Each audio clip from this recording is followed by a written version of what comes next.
आदिवासी वसतिगृहांमध्ये वेगवेगळ्या मागण्यांसाठी विद्यार्थ्यांनी पुढाकार घेत प्रचंड आंदोलनं सुरू केलेली आहे।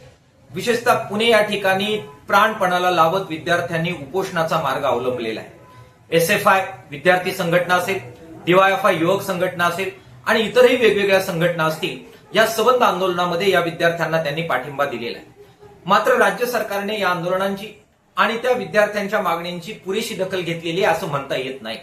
काल सबंध दिवसभर आपलं शिष्टमंडळ राज्य सरकार बरोबर वाटाघाटीसाठी मुंबईमध्ये आहे, मात्र त्याच्यामध्ये अनेक मागण्या मान्य करण्यामध्ये राज्य सरकार आडेवेडे घेत आहे। सरकारला आम्ही इशारा देतोय की आता हे आडेवेडे घेणं थांबवा। आदिवासींची लेकरं शिकू पाहतायत, त्यांना पुरेशा सुविधा द्या। त्या जर त्यांनी दिल्या नाही आणि वेगवेगळे शासनादेश काढून त्यांना शिक्षणापासून वंचित करण्याचा डाव हा जर राज्य सरकारने खेळला आणि या आंदोलनाला सकारात्मक प्रतिसाद दिला नाही तर मार्क्सवादी कम्युनिस्ट पक्ष उद्यापासून या आंदोलनात उतरल्याशिवाय राहणार नाही। ती वेळ आमच्यावर येऊ देऊ नका, विद्यार्थ्यांच्या मागण्या मान्य करा, अशा प्रकारची मागणी मार्क्सवादी कम्युनिस्ट पक्षाच्या वतीनं आम्ही करतो आहोत।